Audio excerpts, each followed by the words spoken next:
Welcome to Alpha 360 degree academy. बेटा आज आम्ही पुढचा जो सेक्शन आहे तो आपण आज सुरुवात करूया. हीट सेक्शन आपला बाकी होता आणि ऑसिलेशन अँड वेव्स बाकी आहे, तो आज आपण कंप्लीट करू. काही इम्पॉर्टंट कन्सेप्ट आहेत त्याचे, तेवढे आपण आज काय करूया बघूया थोडे थोडे करून. ठीक आहे. सगळ्यात पहिले आपण बघू थर्मल प्रॉपर्टीज. थर्मोमेट्री काय आहे तर थर्मोमेट्री ब्रांच आहे, बरोबर ना. ठीक आहे. ज्या ब्रांचमध्ये आपण कशाची स्टडी करतो, टेम्परेचरची स्टडी करतो. कायची स्टडी करतो, टेम्परेचर. त्याचा टेम्परेचर काय आहे तुम्हाला माहिती आहे, बरोबर ना. ठीक आहे. इंडिकेशन ऑफ हॉटनेस आणि काय आहे, कोल्डनेस आहे, बरोबर. तर हे जे काही कोल्डनेस आणि हॉटनेसचं जे इंडिकेशन आहे त्याला आपण काय म्हणतो, टेम्परेचर म्हणतो. काय म्हणतो, टेम्परेचर, बरोबर. इंडिकेशन ऑफ हॉटनेस आणि कोल्डनेस जो आहे त्यालाच आपण काय म्हणतो, टेम्परेचर, बरोबर. आता टेम्परेचर मेजर करण्याचे काही युनिट्स आहेत किंवा काही स्केलमध्ये आपण टेम्परेचर मेजर करतो. जनरली आपण कोणत्या कोणत्या स्केलमध्ये टेम्परेचरला मेजर करतो, सेंटीग्रेड स्केल आहे, सेल्सियस स्केल आपण त्याला म्हणतो, फॅरेनहाइट स्केल आहे आणि काय आहे, केल्विन स्केल आहे. कोणती स्केल आहे, केल्विन. अशा 3 स्केलमध्ये आपण काय करतो, टेम्परेचरला मेजर करतो. सेल्सियसमध्ये, डिग्री सेल्सियसमध्ये, केल्विनमध्ये आणि फॅरेनहाइट. SI युनिट जर म्हटलं आपण तर SI युनिट काय आहे, तर SI युनिट केल्विन आहे टेम्परेचर मेजर करण्याचं. काय आहे, केल्विन. ठीक आहे. त्यानंतर बघा, आपल्याला एका स्केलमधून दुसऱ्या स्केलमध्ये टेम्परेचरला कन्वर्ट करण्याची गरज पडते. काय करण्याची गरज पडते, कन्वर्ट करण्याची गरज पडते. त्यासाठी आपल्याकडे फॉर्म्युला आहे. तर फॉर्म्युला असा आहे, temperature reading in degree Celsius, बरोबर ना. ठीक आहे. मायनस काय असतो, तर मायनस असतो तुमचा फ्रीजिंग पॉईंट. काय असतो, फ्रीजिंग पॉईंट किंवा त्याला आपण आईस पॉईंट म्हणतो. काय म्हणतो, आईस पॉईंट. डिवायडेड बाय काय असतो तुमचा बॉइलिंग पॉईंट, बरोबर. काय असतो, बॉइलिंग पॉईंट मायनस काय असतो, आईस पॉईंट असतो. काय असतो, आईस पॉईंट, बरोबर. ठीक आहे. आता कुठल्याही स्केलला तुम्ही काय करू शकता, कन्वर्ट करू शकता, बरोबर. हे झालं इक्वल टू कॉन्स्टंट असतो कुठलाही. ठीक आहे. Temperature reading in Kelvin minus ice point divided by काय असतो तुमचा बॉइलिंग पॉईंट मायनस काय असतो, ice point is equals to temperature reading in Fahrenheit minus ice point divided by काय असतो, बॉइलिंग पॉईंट मायनस काय असतो तुमचा आईस पॉईंट असतो, बरोबर ना. तर याने आपण काय करू शकतो, कुठल्याही टेम्परेचर स्केलमधून कुठल्याही टेम्परेचर स्केलमध्ये काय करू शकतो, कन्वर्जन करू शकतो, बरोबर ना. टेम्परेचर रिडिंग डिग्री सेल्सियस, बरोबर ना. आता temperature reading in degree Celsius, बरोबर. तर आता डिग्री सेल्सियसमध्ये आईस पॉईंट काय घेतो आपण, 0 डिवायडेड बाय बॉइलिंग पॉईंट किती आहे, 100 मायनस काय येतो हा 0 इज इक्वल्स टू काय येतो, temperature reading in Kelvin. Temperature reading in Kelvin minus 273 divided by 373 minus 273 is equals to temperature reading in degree Fahrenheit minus ice point किती आहे 32 divided by किती रे 212 मायनस किती येतो हा 32. असं आपण कुठल्याही स्केलमध्ये काय करू शकतो, टेम्परेचरला या फॉर्म्युल्याने कन्वर्ट करू शकतो, बरोबर. कुठली नवीन स्केल जर आली, बरोबर, तर नवीन स्केलला पण तुम्ही लिहू शकता temperature reading in x scale minus तिचा आईस पॉईंट डिवायडेड बाय तिचा बॉइलिंग पॉईंट मायनस काय असतो तिचा आईस पॉईंट असो. असं कुठल्याही स्केलचं तुम्ही कुठल्याही स्केलमध्ये कन्वर्जन करू शकता, बरोबर. जनरली आपण 3 स्केल काय करतो, यूज करत असतो. ठीक आहे. त्यानंतर काही पॉईंट्स आहेत, इम्पॉर्टंट पॉईंट्स. जसं temperature difference in degree Celsius आणि केल्विन हा सेम असतो. काय असतो मग, delta degree change in temperature in degree Celsius is equals to change in temperature in काय असतो, केल्विन. म्हणजे डिफरन्स जो असतो केल्विनमधला आणि डिग्री सेल्सियसमधला तो सेम असतो. ठीक आहे. Kelvin scale will not give any negative reading. Kelvin स्केलमध्ये आपल्याला कधी निगेटिव्ह रिडिंग मिळत नाही, बरोबर ना.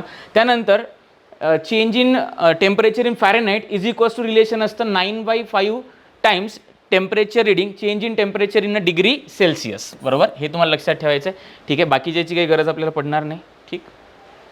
त्यानंतर आपण थर्मल एक्सपान्शनकडे येऊया. कशाकडे येऊया, थर्मल एक्सपान्शन, बरोबर. डायरेक्ट आपण घेऊया.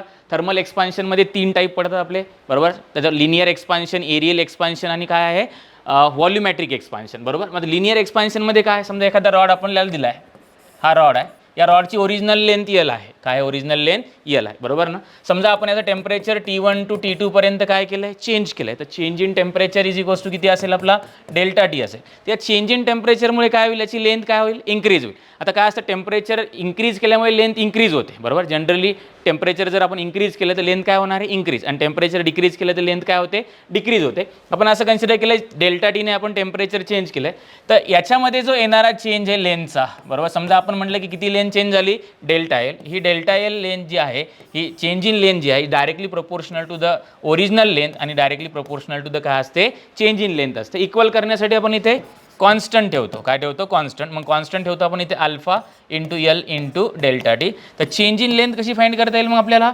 Change in length is equals to alpha into L into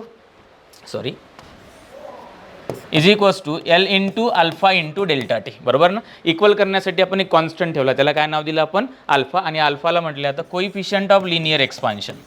काय म्हटलं आता, कोइफिशियंट ऑफ लिनियर एक्सपान्शन म्हणतो आपण याला. काय म्हणतो, कोइफिशियंट ऑफ लिनियर एक्सपान्शन, बरोबर. इथून आपल्याला काय फाइंड करता येते, चेंज इन लेंथ, बरोबर. जर आपण किती चेंज टेम्परेचर केले, डेल्टा टी एवढं जर का टेम्परेचर आपण चेंज करत असेल आणि त्या रॉडची लेंथ जर का एल असेल, बरोबर, तर change in length is equals to L into alpha into delta T. अल्फाला आपण काय म्हणतो, कोइफिशियंट ऑफ लिनियर एक्सपान्शन, बरोबर. तर अल्फा इज इक्वल्स टू काय बनेल रे, delta L divided by L into delta T. याचं जर युनिट आपल्याला लिहायचं झालं तर युनिट इज इक्वल्स टू हा एल आणि एल काय होऊन जाईल तुमचा, कॅन्सल होऊन जाईल. म्हणजे पर डिग्री सेल्सिअस किंवा पर केल्विन तुम्ही त्याचं युनिट लिहू शकता, बरोबर ना. ठीक आहे. फायनल लेंथ सुद्धा आपल्याला विचारले जाऊ शकते. तर फायनल लेंथ इज बराबर का इनिशियल लेंथ म्हणजे ओरिजिनल लेंथ, ही पूर्ण लेंथ फायनल लेंथ आहे तुमची, बरोबर ना. मग एल प्लस डेल्टा एल का काय येणार, तो एल प्लस डेल्टा एल. तर final length is equals to L plus delta L. किती आपल्याकडे, L into alpha into delta T. तुम्ही एलला कॉमन काढू शकता. तर final length is equals to काय येणार, L in bracket 1 plus alpha into delta T. याला म्हणतो आपण लिनियर एक्सपान्शन. म्हणजे जर का एकाच डायरेक्शनने जर का एक्सपान्शन होत असेल, लिनियरली जर का एक्सपान्शन होत असेल, त्याला म्हणतो आपण लिनियर एक्सपान्शन. दुसरा आहे तुमचा व्हॉल्युमॅट्रिक एरियल एक्सपान्शन. आता एरियल एक्सपान्शनमध्ये काय, समजा हा एक लेंथ एल आहे आणि ब्रेथ किती आहे, बी आहे. याचं टेम्परेचर आपण चेंज केलं आहे फ्रॉम T1 टू T2, बरोबर. तर याचा एरिया काय होतो, चेंज होतो, बरोबर. मग जर का बॉडीचं 2 डायरेक्शनने जर का डायमेन्शनने जर का बॉडी एक्सपांड होत असेल तर त्याला आपण एरियल एक्सपान्शन म्हणतो. मग याच्यामध्ये बॉडीचा काय चेंज होतो, एरिया चेंज होतो. काय चेंज होतो, एरिया. मग change in area is equals to A into beta into delta T. हा फॉर्म्युला तुम्हाला माहिती आहे आता, बरोबर ना. याला पुन्हा पुन्हा प्रूव्ह करण्याची गरज नाही. तर change in area is equals to काय मिळेल तुम्हाला, ए इंटू काय मिळेल, बीटा इंटू डेल्टा टी. आता बीटा म्हणजे काय असतो, तर बीटा म्हणजे कोइफिशियंट ऑफ एरियल एक्सपान्शन. काय म्हणतो आपण याला, कोइफिशियंट ऑफ एरियल एक्सपान्शन. आणि बीटा इज इक्वल्स टू काय असतो, 2 टाइम्स अल्फा असतो. काय असतो, 2 टाइम्स अल्फा.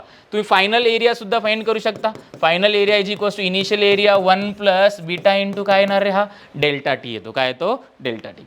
हे झालं दुसऱ्या टाईपचं एक्सपान्शन. तिसऱ्या टाईपचं व्हॉल्युमॅट्रिक एक्सपान्शन. मग व्हॉल्युमॅट्रिक एक्सपान्शनमध्ये व्हॉल्यूम चेंज होणार बॉडीचा. आपण जर का टेम्परेचर चेंज केलं, जर बॉडीचा 3 डायरेक्शनने जर का काय होत असेल, एक्सपान्शन होत असेल, त्याला आपण म्हणतो व्हॉल्युमॅट्रिक expansion.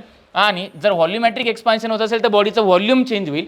Change in volume is equals to V into gamma into delta T. काय असेल, तर delta V is equals to V into gamma into delta T. Gamma याच्यामध्ये काय असतो तुमचा, त्याच्यामध्ये गॅमा असतो तुमचा कोइफिशियंट ऑफ व्हॉल्यूम एक्सपान्शन. काय असतो, coefficient of volume expansion. Final volume सुद्धा तुम्हाला विचारलं जाईल. तर final volume is equals to initial volume is equals to काय येणार, 1 plus gamma into delta T. आणि जो गॅमा असतो तुमचा, gamma is equals to 3 times alpha आहे. काय, gamma is equals to 3 times alpha. ठीक आहे. हे असे 3 टाईपचे एक्सपान्शन आहेत, लिनियर एक्सपान्शन, एरियल एक्सपान्शन आणि व्हॉल्युमॅट्रिक एक्सपान्शन. त्याचे फॉर्म्युले तुम्हाला काय करायचे, लक्षात ठेवायचे. ठीक आहे. त्याच्यानंतर बघा तिघांचं रिलेशन. मी म्हटलं तुम्हाला अल्फा इज इक्वल्स टू काय आहे, तर alpha is equals to beta is equals to 2 times alpha आणि गॅमा इज इक्वल्स टू काय, 3 टाइम्स अल्फा आहे. यांना जर आपण रिलेट केलं, यांचा जर रेशो आपण घेतला, alpha is to beta is to gamma is equals to 1:2 is to काय असतो, 3 असतो. काय असतो, 1:2 इज टू 3. हे तुम्हाला काय करायचं, लक्षात ठेवायचं. ठीक आहे.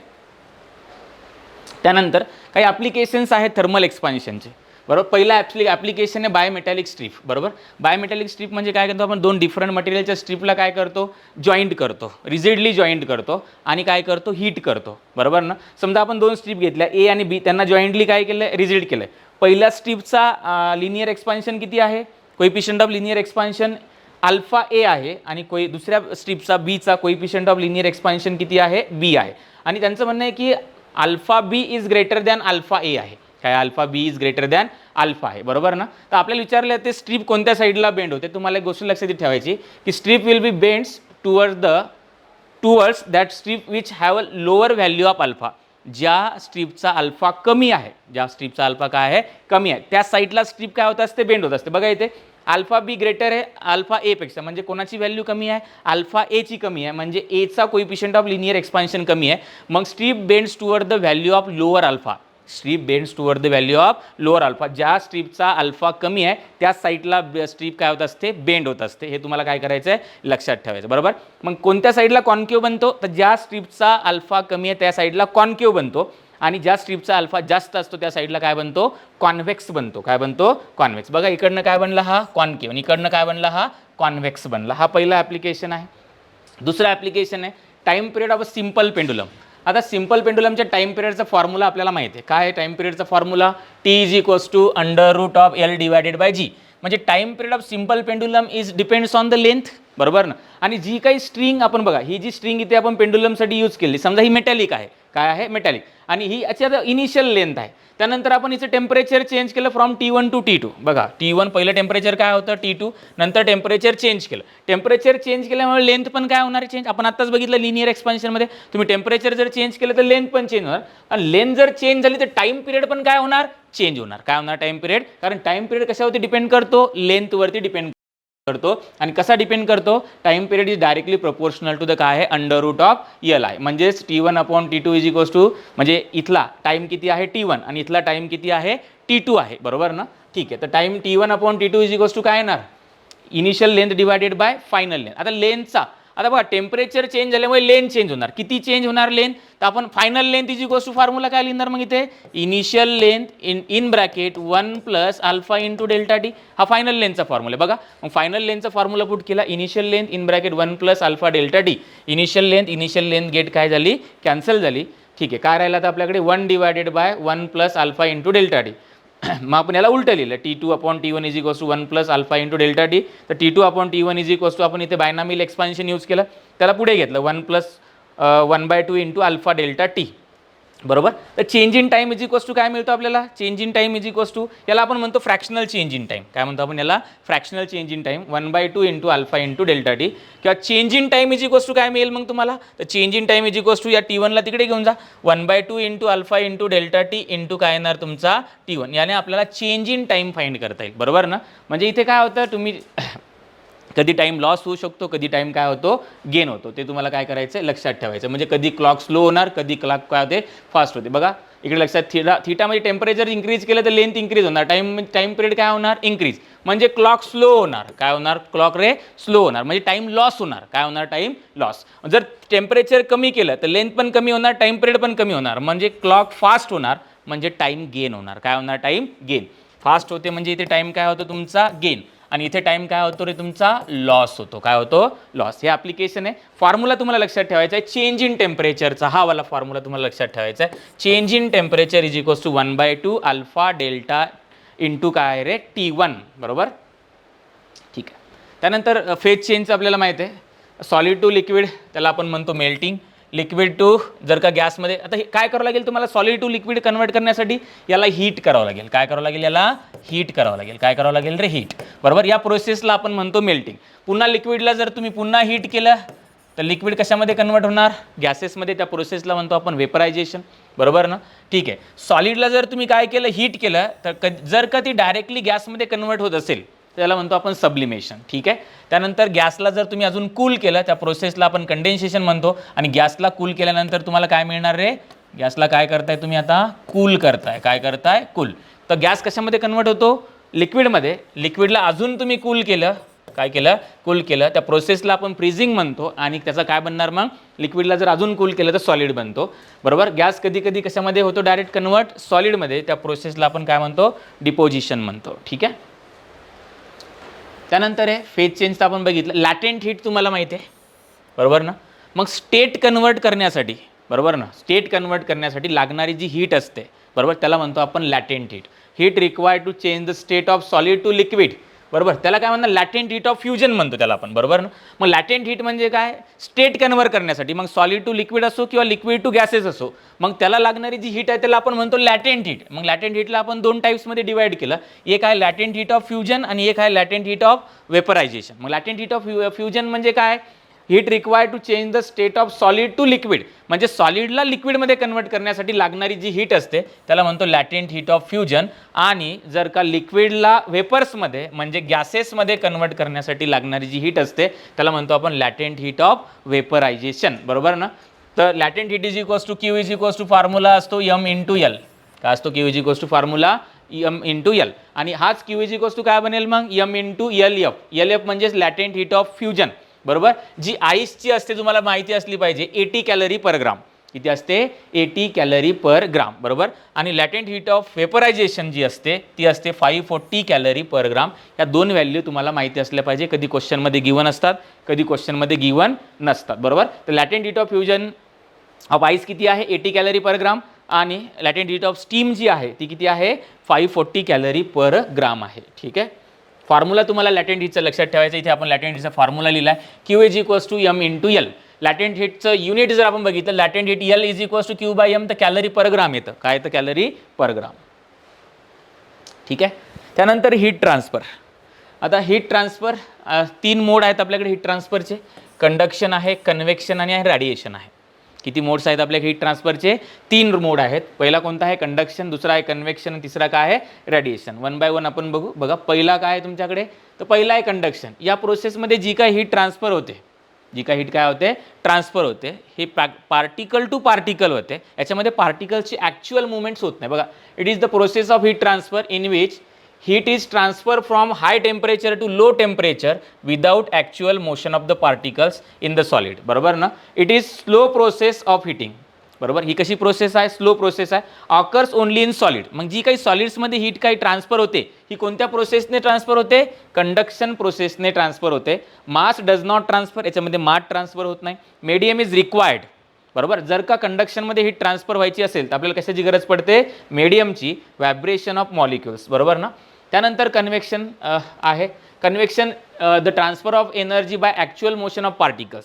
इथे पार्टिकलचं ॲक्च्युअल मोशन होतं का नाही, कंडक्शनमध्ये पार्टिकलचं ॲक्च्युअल मोशन होत नाही. पण कन्व्हेक्शनमध्ये जी हीट ट्रान्सफर होते ती पार्टिकलच्या ॲक्च्युअल मोशनमुळे होते. From one place to another place can be see in the liquid and gases बरोबर. इथे कंडक्शन कशामध्ये बघायला मिळतं आपल्याला सॉलिड्समध्ये, कन्व्हेक्शन कशामध्ये बघायला मिळतं आपल्याला लिक्विड अँड गॅसेसमध्ये बरोबर. Heat transfer due to the density difference. इथे जी काही हीट ट्रान्सफर होते ती कशामुळे ट्रान्सफर होते डेन्सिटी डिफरन्समध्ये. ही पण प्रोसेस कशी आहे स्लो प्रोसेस आहे. कशी प्रोसेस आहे स्लो बरोबर. त्यानंतर रेडिएशन बरोबर. याच्यामध्ये जी हीट ट्रान्सफर होते in the form of electromagnetic waves बरोबर. या प्रोसेसमध्ये मीडियमची गरज पडत नाही. इथे दोन्ही पण प्रोसेसमध्ये कशाची गरज पडते मीडियमची गरज पडते, पण इथे मीडियमची गरज पडत नाही. नो मीडियम इज रिक्वायर्ड बरोबर ना. Also called as electromagnetic radiation बरोबर. मी म्हटलं की तुम्हाला की या प्रोसेसमध्ये जी हीट ट्रान्सफर होते ती in the form of electromagnetic waves. व्हॅक्यूममध्ये सुद्धा या प्रोसेसमध्ये हीट ट्रान्सफर होते. इथे लिहिलं आपण no medium is required. Fastest mode of heat transfer, fastest mode of heat. ह्या दोन्ही पण कशा प्रोसेस आहेत स्लो, पण ही कशी प्रोसेस आहे फास्ट प्रोसेस आहे बरोबर. ठीक आहे. असे 3 मोड्स आहेत हीट ट्रान्सफरचे कंडक्शन, कन्व्हेक्शन आणि रेडिएशन. तिघांचे डिफरन्स आपल्या समोर आहे बरोबर. इथे ॲक्च्युअल पार्टिकलचं ॲक्च्युअल मोशन होत नाही बरोबर ना. ठीक आहे. इथे पार्टिकल्सचं ॲक्च्युअल मोशन होतं आणि इथे जी काही हीट ट्रान्सफर होते ती कोणत्या फॉर्ममध्ये इलेक्ट्रोमॅग्नेटिक वेव्हच्या फॉर्ममध्ये काय होते हीट ट्रान्सफर होते. ठीक आहे. रेट ऑफ हीट फ्लो बघा. आता एक आपण काय घेतलं आहे एक रॉड आपल्याकडे आहे. आपण त्याला इकडनं काय केलं आहे हीट सप्लाय केली. म्हणजे हाय एंड हायर टेम्परेचरला आहे, हाय एंड काय आहे लोअर टेम्परेचरला. आपल्याला माहिती हीट कशी फ्लो करते from higher temperature to lower temperature बरोबर ना. मग आता इथून जी काही हीट फ्लो करणार आहे पर सेकंडला त्याला आपण रेट ऑफ फ्लो म्हणतो. Rate of flow of heat या रॉडमधून ही इकडे जी काही हीट फ्लो करणार आहे बरोबर ना त्याला आपण काय पर सेकंड जेवढी हीट फ्लो करेल, पर सेकंड जेवढी काय हीट करेल फ्लो करेल त्याला आपण काय म्हणणार rate of flow of heat म्हणणार. आणि हा जो rate of flow of heat आहे आपण याला डिनोट करतो dQ/dt ने. आणि हा कशाला डायरेक्टली प्रोपोर्शनल असतो एरियाला डायरेक्टली प्रोपोर्शनल असतो. आणि is also directly proportional to temperature gradient. Is also directly proportional to the dt/dx. म्हणजे काय आहे तर dt/dx म्हणजे टेम्परेचर ग्रेडियंट आहे. काय आहे टेम्परेचर ग्रेडियंट. मग dQ/dt is directly proportional to the area and directly proportional to the temperature gradient. Equal करण्यासाठी आपण काय ठेवतो एक कॉन्स्टंट. मग एक कॉन्स्टंट ठेवला k बरोबर ना. का आपण त्याला म्हणतो थर्मल कंडक्टिव्हिटी. काय म्हणतो कोइफिशियंट ऑफ थर्मल. मग हा जो कॉन्स्टंट आपण इथे ठेवला याला काय म्हणतो आपण कोइफिशियंट ऑफ थर्मल कंडक्टिव्हिटी बरोबर. dQ/dt लाच आपण हीट करंट सुद्धा म्हणतो आणि हीट करंट आहे म्हणून त्याला आपण डिनोट करतो एचने पण डिनोट करता तुम्ही किंवा आयने डिनोट करतो आपण. ठीक आहे.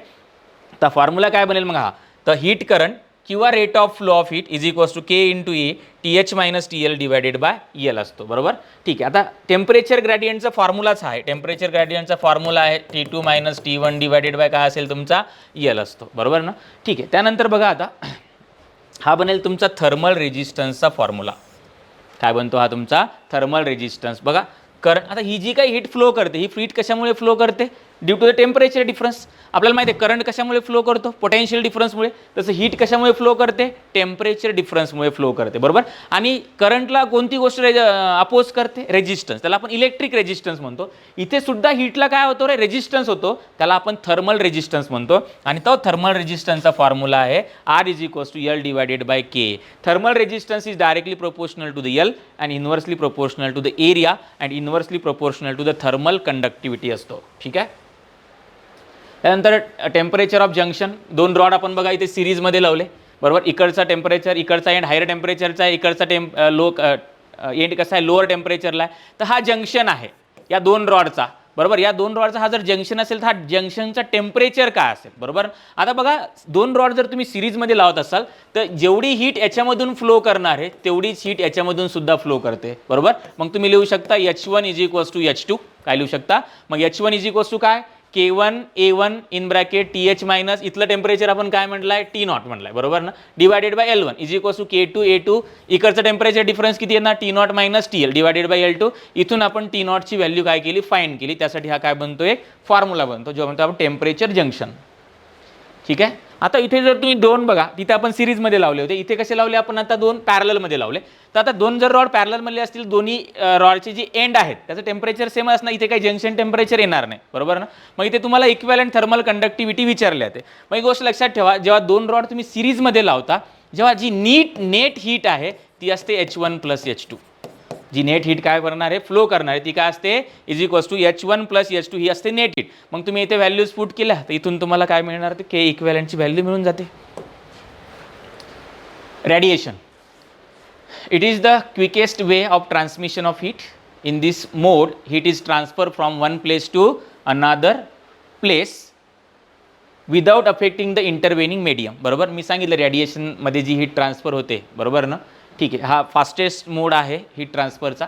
आणि जी काही one place to another place heat transfer होते त्यासाठी मीडियमची गरज पडत नाही. आणि मधला जो मीडियम आहे त्याच्यावरती इफेक्ट होत नाही. मध्ये जो काय मीडियम असेल त्याच्यावरती कुठलाही इफेक्ट होत नाही. Medium is not required, no medium is required, बरोबर ना. याच्यामध्ये जी हीट ट्रान्सफर होते ना ती कोणत्या फॉर्ममध्ये ट्रान्सफर होते, इलेक्ट्रोमॅग्नेटिक वेव्हच्या फॉर्ममध्ये काय होते, ट्रान्सफर होते, बरोबर. आणि इलेक्ट्रोमॅग्नेटिक वेव्हचा जो स्पीड आहे तो तुम्हाला माहिती किती आहे, तर 3 × 10⁸ मीटर/सेकंड एवढ्या स्पीडने काय होते, हीट ट्रान्सफर होते. ठीक आहे. आयडियल ब्लॅक बॉडी आपल्याला माहिती आहे. आयडियल ब्लॅक बॉडी म्हणजे परफेक्टली ब्लॅक बॉडी, अशी बॉडी की जिचा ॲब्झॉर्प्टन्स 1 असतो, बरोबर. म्हणजे जी बॉडी कम्प्लिटली हीट रेडिएशनला काय करते, ॲब्झॉर्ब करते. काय करते, ॲब्झॉर्ब करते. अशा बॉडीला म्हणतो आपण आयडियल ब्लॅक बॉडी किंवा परफेक्टली ब्लॅक बॉडी. म्हणजे तिचा ॲब्झॉर्प्टन्स किती असतो रे, 1, रिफ्लेक्टन्स 0 आणि ट्रान्समिटन्स पण किती असतो, 0 असतो, बरोबर. At low temperature radiation is absorb, high temperature radiation is emitted, बरोबर ना. It is the body which absorb all heat radiation incident on it. मग सगळेचे सगळे हीट रेडिएशन बॉडी काय करते, ॲब्झॉर्ब करते. अशा बॉडीलाच आपण आयडियल ब्लॅक बॉडी म्हणून A=1 आहे बॉडीचा, बरोबर. 100% ॲब्झॉर्प्टन्स आहे. काय आहे, 100% absorb, no reflectance, no reflection and no transmission of the body, बरोबर. तर इथे कुठलंही रिफ्लेक्शन होणार नाही आणि कुठलंही ट्रान्समिशन होणार नाही. बॉडी फक्त ॲब्झॉर्ब करते कंप्लीट रेडिएशन, म्हणून आपण त्या बॉडीला म्हणतो कोणती बॉडी, आयडियल ब्लॅक बॉडी किंवा perfectly black body. Ideal black body needs not to be a black in the colour. असं काही नाही की तिचा कलर ब्लॅकच असला पाहिजे. सन आपण काय मानतो, परफेक्टली ब्लॅक बॉडी मानतो, बरोबर ना. ठीक. त्याच्यानंतर स्टीफन्स बोल्ट्झमन लॉ, बरोबर. आता स्टीफन बोल्ट्झमन लॉचं काय म्हणणं आहे, experimentally told that emissive power of a black बॉडीची जी इमिसिव्ह पॉवर असते, emissive power is directly proportional to the 4th power of a temperature. मग emissive power of a perfectly black body is directly proportional to the काय असतो, 4th power of temperature. Equal करण्यासाठी काय ठेवलं आपण, एक constant ठेवला आहे सिग्मा, त्याला आपण म्हणतो स्टीफन कॉन्स्टंट. काय म्हणतो आपण त्याला, स्टीफन कॉन्स्टंट. आता इमिसिव्ह पॉवर म्हणजे काय, तर इमिसिव्ह पॉवरचा फॉर्म्युला असतो Q/T/T, बरोबर. जेवढी काही बॉडी हीट इमिट करते per unit time per unit area त्यालाच त्या बॉडीची इमिसिव्ह पॉवर म्हणतो. म्हणून इमिसिव्ह पॉवर Q/T/T. Q/T एला आपण तिकडे घेऊन गेलो तर Q/T काय बनेल, सिग्मा × A×T⁴. हे सगळ्यात महत्त्वाचं, हे लक्षात ठेवा तुम्ही की emissive power of a perfectly black body is directly proportional to the 4th power of temperature असतो. इक्वल करण्यासाठी आपण कॉन्स्टंट ठेवला, आपण त्याला स्टीफन कॉन्स्टंट म्हणतो. काय म्हणतो, स्टीफन कॉन्स्टंट. म्हणून E काय तो सिग्मा × T⁴. ठीक आहे. पुढे येऊया आता, कायनेटिक थिअरी ऑफ गॅसेस. काय बघू त्यानंतर KTG kinetic theory of gases. काही इम्पॉर्टंट पॉईंट्स. सगळ्यात महत्त्वाचं आहे ideal gas equation. Ideal gas equation तुम्हाला माहिती आहे PV = NRT.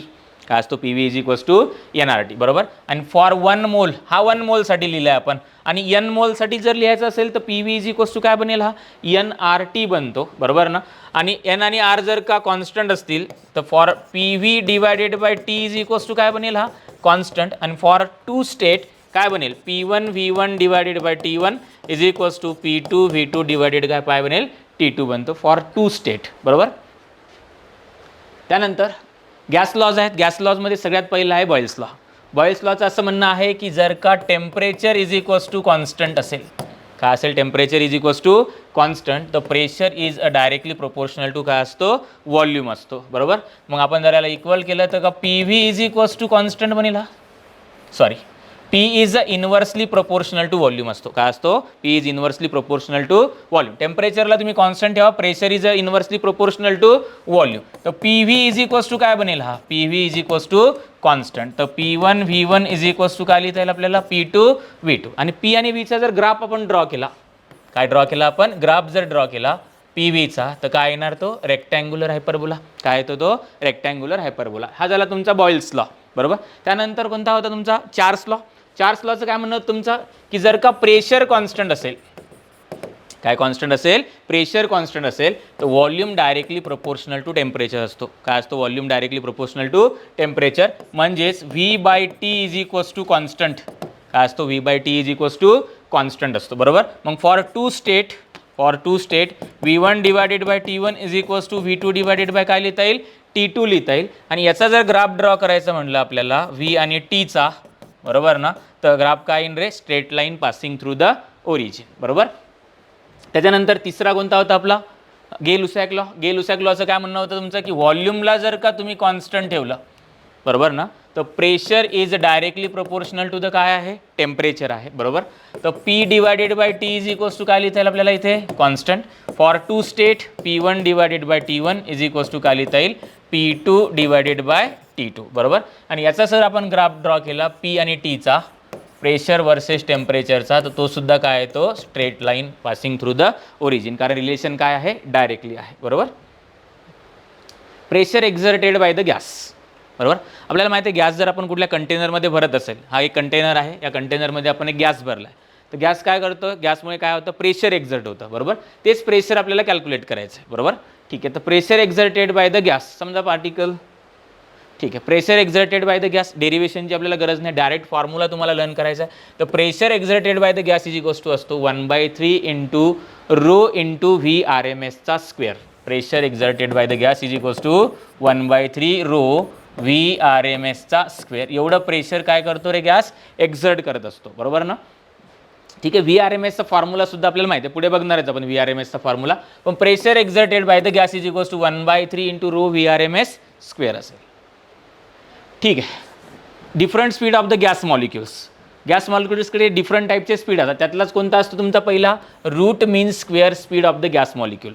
RMS स्पीड आपण ज्याला म्हणतो, काय म्हणतो, RMS स्पीड. तर RMS speed of the gas molecules असेल तुमचा बघा, =3p / रो किंवा =3RT कॅपिटल M, याला मॉलिक्युलर वेट, किंवा 3kT / काय असतो, स्मॉल m असतो. हा RMS स्पीडचा फॉर्म्युला तुम्हाला लक्षात ठेवायचा. यावर्षी सुद्धा याच्यावरती क्वेश्चन विचारला गेला होता. तिन्ही पण फॉर्म्युले तुम्हाला लक्षात ठेवायचे. 3p / rho √3RT capital M हा मॉलिक्युलर वेट आहे आणि हा मास आहे बरोबर. 3kT / काय आहे तुमचा, m आहे. आपण जर बघितलं तर VRMS जो आहे is directly proportional to the √T आहे बरोबर ना. किंवा VRMS जर आपण बघितलं तर inversely proportional to the molecular weight आहे बरोबर ना.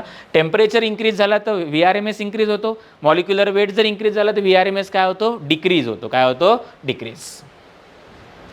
ठीक आहे, त्यानंतर ॲव्हरेज किंवा mean speed of the gas molecule, average speed of the gas molecule. तर average speed of the gas molecules 8p / π × rho, 8RT / π × capital M आणि 8kT / π × स्मॉल m. त्यानंतर most probable speed 2p / rho, 2RT / capital M किंवा 2kT / काय आहे, small m आहे. त्यानंतर average velocity जे असते बघा, इथे लिहिले आपण, average velocity of the gas molecules is 0. Average velocity, average speed नाही बरोबर. Average velocity of gas molecules always zero असते. का? तर नेट डिस्प्लेसमेंट झिरो असतं किंवा बघा एखादी पार्टिकल जर वर जात असेल त्याच टायमाला एखादा पार्टिकल तेवढ्या स्पीडने खाली जात असेल आणि वेलॉसिटी म्हटल्यानंतर डायरेक्शन आहे निगेटिव्ह साईन ही याला काय करणार रे कॅन्सल करणार. काय करतात हे एकमेकांना कॅन्सल. असं करून एक पार्टिकल कुठे इकडे जात असेल तर एखादा पार्टिकल इकडे जात असेल तर असं एकमेकांना ते काय करतात कॅन्सल करून जी वेलॉसिटी आहे ॲव्हरेज वेलॉसिटी ती काय येते झिरो येते. त्यानंतर बघा हे तिन्ही पण स्पीड हे इक्वल नसतात. VRMS is not equal to average not equal to most probable speed. बरोबर. त्याच्यानंतर सगळ्यात जास्त ग्रेटर कोण असतो तर VRMS is greater than mean than the most probable speed. ठीक आहे. त्यानंतर तुम्ही त्यांचा रेशोसुद्धा लिहू शकता. बरोबर. तर रेशो काय येणार VRMS काय आहे आपल्याकडे VRMS is equals to √3RT divided by capital M. त्यानंतर मीन स्पीड काय आहे तर मीन स्पीड आहे √8RT डिवायडेड बाय πm आणि तुमचा most probable speed is equals to काय आहे √2RT डिवायडेड बाय काय आहे कॅपिटल M आहे. बरोबर. यांचा जर आपण रेशो घेतला VRMS is to mean is to most probable तर MRT आणि MRT काय होऊन जाणार कॅन्सल. काय राहणार is equals to √3 is to √8 divided by pi is to √2 असं त्यांचा काय बनेल रेशो बनतो. आणि एक गोष्ट लक्षात ठेवायची तुम्हाला की टेम्परेचर आता VRMS मध्ये जर आपण बघितलं इकडे VRMS मध्ये आता VRMS कशावर डिपेंड करतो टेम्परेचरवरती डिपेंड करतो. असं जर दिलं असेल की if temperature is equals to constant जर का टेम्परेचर काय असेल कॉन्स्टंट तर VRMS does not depends on pressure. बरोबर. तर VRMS प्रेशरवरती डिपेंड करत नाही. हे फार महत्त्वाचं आहे. बरोबर ना. टेम्परेचर जर का कॉन्स्टंट असेल काय असेल टेम्परेचर जर का कॉन्स्टंट असेल तर VRMS हा कशावरती डिपेंड करत नाही प्रेशरवरती डिपेंड करत नाही. ही गोष्ट तुम्हाला काय करायची आहे लक्षात ठेवायची आहे. हे फॉर्म्युले तुम्हाला लर्न असले पाहिजे. फॉर्म्युले तुम्हाला रिवाइज करायचे. ठीक. त्यानंतर types of degree of freedom. आता डिग्री ऑफ फ्रीडम काय असतं नंबर ऑफ वे असतात. जेवढ्या नंबर ऑफ वेने गॅस काय करतो त्याची एनर्जी काय करतो युटिलाइज करतो. त्या नंबर ऑफ वेजला आपण काय म्हणतो डिग्री ऑफ फ्रीडम म्हणतो. 3 टाईपचे डिग्री ऑफ फ्रीडम आहेत. Translational degree of freedom rotational degree of freedom आणि vibrational degree of freedom. Maximum degree of freedom बरोबर maximum 3 degree of freedom corresponding to the translational motion. Translational मोशनमध्ये maximum किती degree of freedom बनतात तर maximum 3 degree of freedom बनतात. त्यानंतर rotational degree of freedom depends on the structure of item.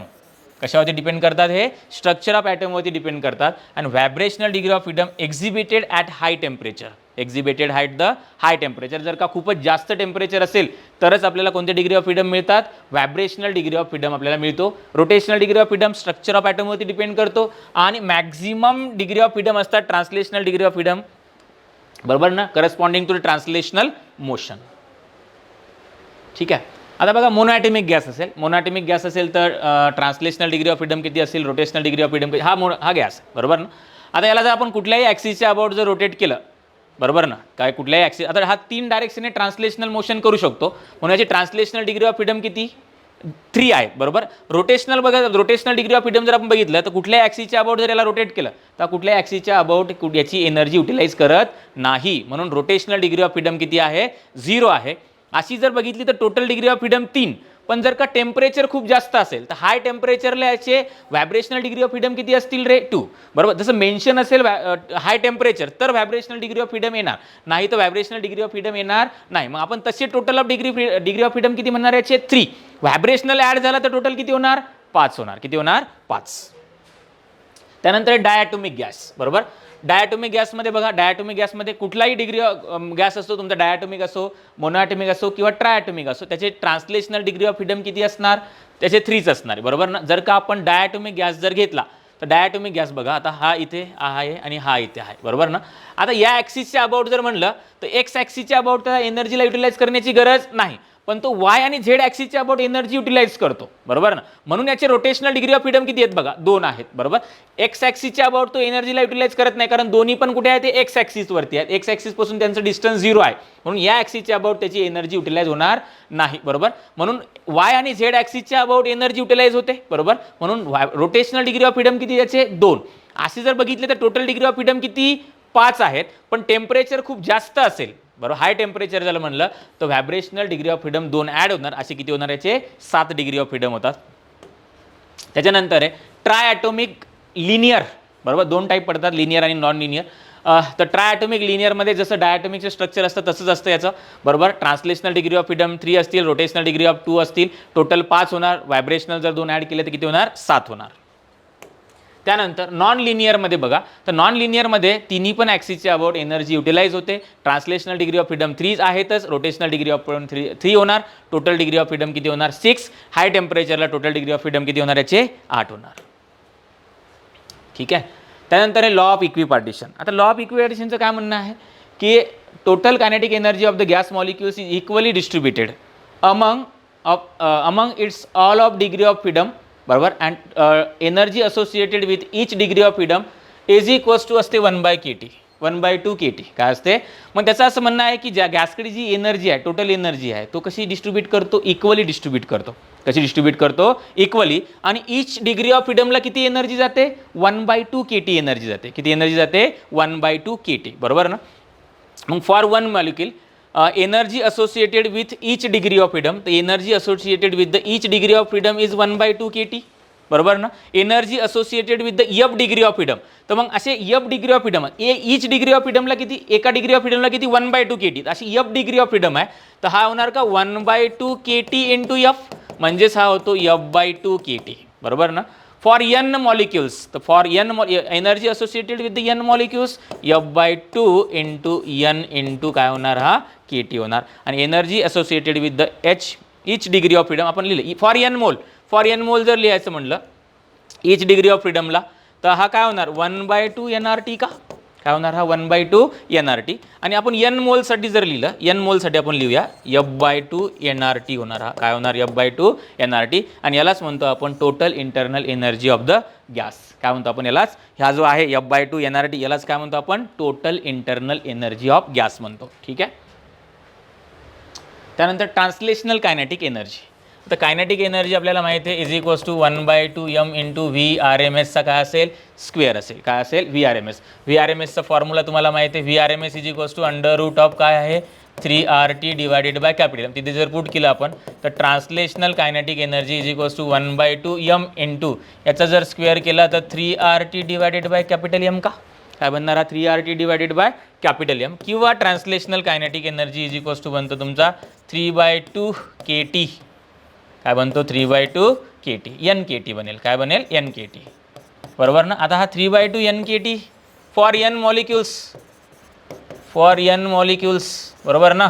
ठीक आहे. आणि 1 मॉलिक्युलसाठी काय बनेल मग हा, तर 1 मॉलिक्युलसाठी बनेल हा 3/2 kT फॉर 1 मॉलिक्यूल,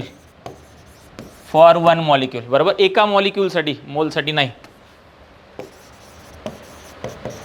बरोबर. एका मॉलिक्यूलसाठी बनेल 3/2 kT. एक गोष्ट लक्षात ठेवायची तुम्हाला, translational kinetic energy is directly proportional to temperature. Translational हा कोणासाठी यूज करणार तुम्ही, फॉर n मॉलिक्युल्स. हा कोणासाठी यूज करणार तुम्ही, फॉर 1 मॉलिक्युल्स, बरोबर ना. ठीक आहे. NKTला तुम्ही nRT सुद्धा देता, तर ट्रान्सलेशनल कायनेटिक एनर्जीला तुम्हाला असं सुद्धा लिहिता येईल इज इक्वल्स टू 3/2 nRT. हा कधी फॉर n मोल, बरोबर. 1 मोलसाठी जर लिहायचं म्हटलं तर मला काय लिहिता येईल 3/2 RT लिहिता येईल. काय लिहिता येईल 3/2 RT is equals to PV सुद्धा लिहिता येईल. Kinetic energy is equals to काय लिहिता येईल 3/2 PV लिहिता येईल, बरोबर. हा व्हॉल्यूम जर इकडे घेतला तुम्ही तर kinetic energy divided by volume is equals to 3/2 times pressure. आणि kinetic energy per unit volume म्हणजेच कायनेटिक एनर्जी डेन्सिटी असते. काय असते, कायनेटिक एनर्जी डेन्सिटी. तर kinetic energy density is equals to काय असते 3/2 टाइम्स प्रेशर असतो. काय असतो 3/2 टाइम्स प्रेशर. हीट कॅपॅसिटी, ठीक आहे. Specific heat capacity. Specific heat capacity quantity of heat required to raise the temperature of unit mass of gas by 1 degree Celsius, बरोबर ना. त्याला म्हणतो आपण specific heat capacity. And specific heat capacity delta Q is equals to MC into delta T. म्हणजे C is equals to आपण काय लिहितो delta Q divided by M into delta T, बरोबर ना. ही असेल स्पेसिफिक हीट कॅपॅसिटी. त्यानंतर molar heat capacity. Molar heat capacity काय असते, तर quantity of heat required to raise the temperature of 1 mole of substance by 1 degree Celsius, बरोबर ना. तर molar heat capacity is equals to, आता मोलार हीट कॅपॅसिटी आपण capital C ने denote करतो. Capital C is equals to असतो capital M into small C. काय असतो, कॅपिटल एम इंटू, आणि स्मॉल सी ची व्हॅल्यू काय आपल्याकडे, ही स्मॉल सी, हा काय आहे स्मॉल सी, हा स्मॉल सी, बरोबर ना. ठीक आहे, small c is equals to delta Q divided by M into delta T. मग इथे पुट जर केलं तर capital C is equals to capital M into delta Q divided by M into delta T. तर आता याला काय लिहिता येईल 1/n, तर capital C is equals to delta Q divided by N into delta T. हा असेल तुमची मोलार हीट कॅपॅसिटी. काय असते, मोलार हीट कॅपॅसिटी. त्यानंतर मोलार हीट कॅपॅसिटीमध्ये in case of gases there are two, at constant pressure and at constant volume. मग at constant pressure काय बनेल, Q is equals to N C P delta T. काय बनणार, N C P delta T. C P काय असतो, तर C P is equals to असतो gamma R divided by gamma -1. हे पण तुम्हाला फॉर्म्युले लक्षात ठेवायचे सी पीचे, बरोबर ना. किंवा C P is equals to, इथून तुम्हाला काय लिहिता येईल, हा याला क्यू पी लिहावं लागेल. मग काय लिहावं लागेल आपल्याला, heat supplied at constant pressure, तर delta Q P is equals to N divided by काय येणार, हा डेल्टा टी. आणि सी पीचे हे दोन सुद्धा फॉर्म्युले, हा डिग्री ऑफ फ्रीडमच्या टर्ममध्ये आहे आणि हा गॅमाच्या टर्ममध्ये f/2 + 1 इंटू आर, आणि हा असेल gamma into R divided by gamma -1. ठीक आहे. त्यानंतर at constant volume Q is equals to N into C V into delta T. C V in terms of degree of freedom f/2 into R, बरोबर, आणि R divided by gamma -1. हे पण तुम्हाला लक्षात ठेवायचं आहे. ठीक आहे. मेयर्स फॉर्म्युला, मेयर्स फॉर्म्युल्याचं असं म्हणणं आहे C P minus C V is equals to काय असतो, आर असतो. काय असतो, सी पी मायनस, आणि हे C P minus C V हे मोलार आहे. ही कोणती आहे, मोलार, बरोबर. C P minus C V is equals to R, आणि C P minus C V is equals to R divided by capital M. ही कोणती आहे, स्पेसिफिक आहे. कोणती आहे, स्पेसिफिक हीट कॅपॅसिटी, आणि ही कोणती आहे, molar heat capacity. Molar heat capacity C P minus C V is equals to R, आणि specific heat capacity C P minus C V is equals to R divided by M naught आहे. मग M naught हा molecular weight आहे. काय आहे, molecular weight. C P आणि C व्हीचे फॉर्म्युले तुम्हाला दोन्ही पण लक्षात ठेवायचे, डिग्री ऑफ फ्रीडमच्या टर्ममध्ये सुद्धा आणि गॅमाच्या टर्ममध्ये. डिग्री ऑफ फ्रीडमच्या टर्ममध्ये काय आहे, C P f/2 + 1 into R. गॅमाच्या टर्ममध्ये काय आहे, gamma into R divided by gamma -1. Gamma म्हणजे तुम्हाला माहिती आहे, गॅमा म्हणजे असतो C P by C V. काय असतो, gamma is equals to C P by C V. C V is equals to f/2 into R. C V is equals to R divided by gamma -1. गॅमाचा सुद्धा formula तुम्हाला लक्षात ठेवायचा in terms of degree of freedom. तर gamma is equals to 1 + 2 divided by F असतो, बरोबर, ज्याला आपण C P by C V लिहितो. हां, हे तर आपण बघितलंच आहे. बघा, मोनोॲटॉमिक गॅस असेल तर डिग्री ऑफ फ्रीडम किती, 3. C P 5/2. सी पीची व्हॅल्यू जर आपण कॅल्क्युलेट केली इकडे, C P in terms of degree of freedom काय, f/2 + 1 इंटू आर. याच्यामध्ये डिग्री ऑफ फ्रीडमची व्हॅल्यू जर पुट केली, हे जर तुम्हाला डायरेक्ट किंवा हे लर्न करा, याच्यावरून तुम्हाला हे लिहिता येईल, बरोबर ना. तर हा चार्ट बघा, ह्या गॅमाच्या व्हॅल्यू तुम्हाला माहिती असल्या पाहिजे, बरोबर ना. तर मोनोॲटॉमिक गॅससाठी गॅमा 5/3 आहे, 1.66. डायॲटॉमिकसाठी काय, 7/5, 1.4. ट्रायॲटॉमिक गॅससाठी किती आहे, 7/5, 1.4 आहे, बरोबर. लिनियरसाठी डायॲटॉमिकसाठी सेमच आहे. ट्रायॲटॉमिक नॉन लिनियरसाठी काय, 8/6, 1.33 येतो. काय तो, 1.33. तर या गॅमाच्या व्हॅल्यू सुद्धा आपल्याला कामात पडतात, बरोबर. ठीक आहे. इथपर्यंत आलो आपण KTG, बरोबर. त्यानंतर आता बघा, पुढे जाऊया.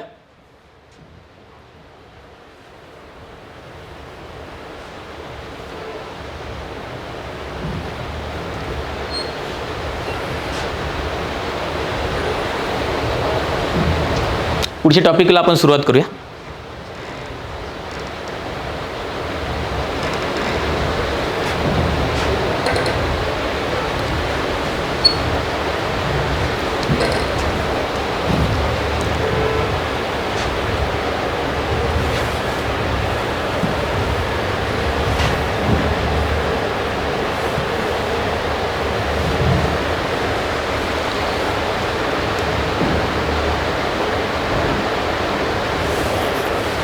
थर्मोडायनॅमिक्सची एक ब्रँच आहे, ज्या ब्रँचमध्ये आपण हीट कन्व्हर्जनची स्टडी करतो, बरोबर ना. कन्व्हर्जन ऑफ हीटची from heat energy into the mechanical energy और वाईस वर्सा आहे, बरोबर ना. तर थर्मोडायनॅमिक्स ब्रँच त्याच्यामध्ये हीट कन्व्हर्जन किंवा heat energy, conversion of heat energy आपण स्टडी करतो from heat energy to mechanical energy और वाईस वर्सा.